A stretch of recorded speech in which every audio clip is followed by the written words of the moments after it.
I'm here to a little peek what's going on here. It ain't looking like much right now, but we got some goat in there and some potatoes. And that is being done in the oven. Yes! I'm showing all you how to make a simple but wicked for days oven braised curry goat. Simple, simple, simple. And look what I have here. Yep. A new cookbook to give away, but more on that later in the program. I'm going to force you guys to watch the whole thing. At the end, I'll show you guys one of you will win this comfort food, warm and homey. Nice, rich and hearty. Chris here, CaribbeanPot.com. We're doing another take on curry goat. This time, simple, simple, simple. A 5-year-old could do it. It is the ultimate oven braised curry goat. Chris here, CaribbeanPot.com. Welcome to my kitchen as always. Guys, I'm having fun tonight. Here we go. The very first thing we've got to do is to season this goat meat to allow it to marinate. So I've got 2 pounds of goat meat in here, which there are bones. It's not boneless, so it is. There is bones in there. And I find by using the goat meat with the bone, it tends to give you more flavor. I've trimmed off most of the fat, washed it clean, drained it dry. So we have 2 pounds of goat meat here. If you're looking for the ingredients that we use in this recipe, down below in the description section, you can find it there, as well as go on CaribbeanPot.com. And I mean to say, it's always there, right? The first thing we're going to go in with some fresh ground black pepper. And since we're doing this a little bit different, I'm going to go heavy on the flavor ingredients, because typically how we would normally do this is to sort of fry or cook the curry first. And I mean, it's step after step after step, but the whole idea here is to have something that's fast to put together and require a little bit of work after that. So in goes some crushed garlic. I have a little bit, oh, we almost lost that guy there. A little bit of allspice, some scallion, seasoning pepper, and that's totally optional. It's called pimento pepper or seasoning pepper.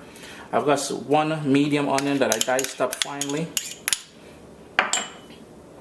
Curry powder. I'm going to go in heavy with the curry powder, simply because, as I said, we need to be bold on the flavors to really get those taste buds going after we braise this slowly in the oven.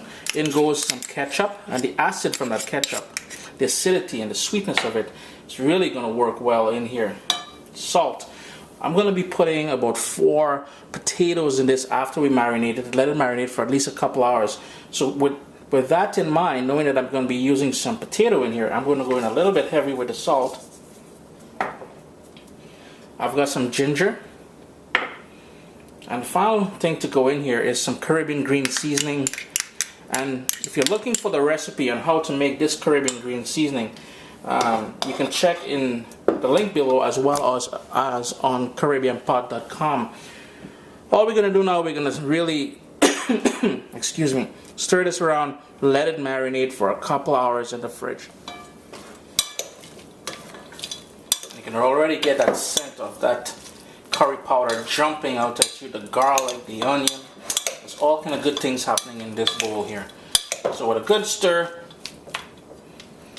we're just going to let that now marinate in the fridge for a couple hours. As I said, if you can do it overnight, that will be perfect. The other thing we'll need some potatoes, we'll need some coconut milk, a little bit of water, and this is where the fire is going to come from. I've got 4 bird's eye chili peppers, or bird pepper as we call them down in the Caribbean. If you want, you can use Scotch bonnet pepper. I'm going to put these pepper whole in there, but not at this point. Right now it can't do anything to the dish. It really won't enhance the flavor or anything. Cover it up, let it marinate for a couple hours. Now it's just a matter of putting it in an oven-proof casserole dish or anything that's oven-proof, because you're going to put it in the oven. Preheat your oven 375, so 375 degrees Fahrenheit. Oven-proof dish. This one comes with a nice lid. So in goes all that lovely marinated goat meat all up in there.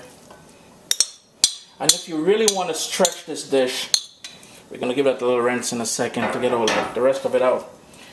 But if you really want to stretch this, I'm using potatoes, which I'm going to be adding in a second.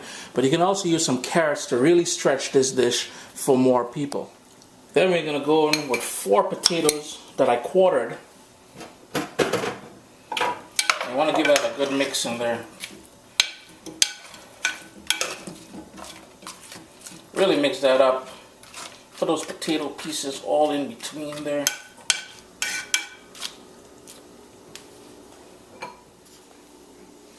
Next up, we're going to go in with those 4 peppers. And you'll notice I'm putting them whole in here because I don't want to break them and release all the heat. I just want a ton of flavor from there. When I'm serving it, what I'm going to do is if I like the heat, I'm going to take one of these and then, you know, while eating, break them open. Boy, that's when pure flavor is fire is going to be released. We're then going to go in with some coconut milk because we need some moisture to really bring all of this together. So that's 1 cup of coconut milk. And I'm going to go with 1 cup of water. But I'm going to rinse the bowl I had the goat marinating in. Just switch that around. The whole idea there is to pick up all those nice bits of curry that was left back in there. Move that around.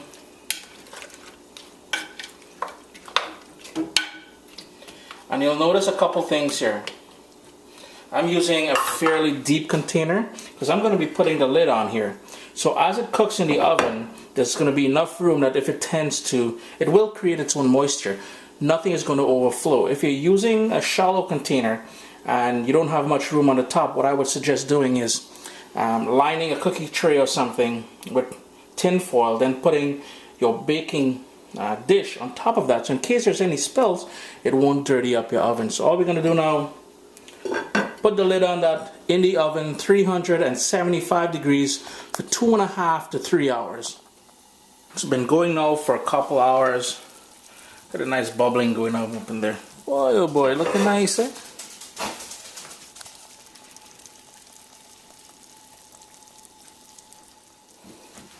So all we want to do is give it a quick stir, just to move everything around. At this point, if you want, you can taste it for salt and adjust accordingly, but we've got another hour or so. Try to be careful with the potatoes. We don't want to break it up into small pieces later on. If you want to thicken up the gravy, you can certainly do that later on. But again, lid back on. Remember, we want to get this goat falling off the bone tender in the oven for another hour, so 3 hours in total, and you'll be good to go.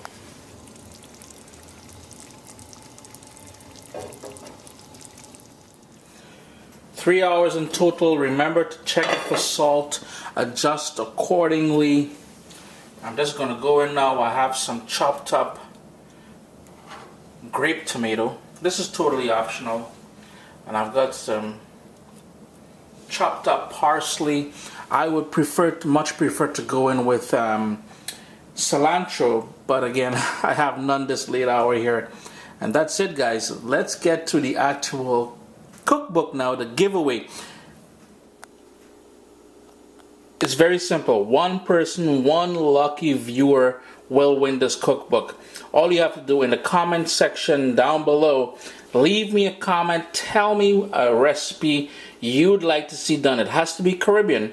You would like to see done in the coming weeks. That's all you have to do. Tell me a recipe you'd like to see done, and your name will be automatically entered to win this comfort food, a beautiful cookbook.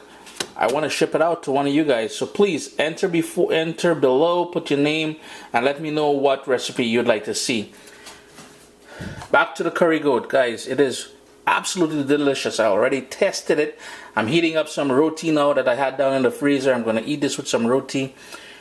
But again, it doesn't get much more any simpler than this technique we used. Full of flavor. And I mean this, it represents the Caribbean to the fullest. Chris here, CaribbeanPot.com. Always a pleasure to have you guys here with me. Do remember to enter your name below to win the cookbook. And tell your friends all the good things friends, family, just about everybody, all the good things we're doing here on CaribbeanPot.com.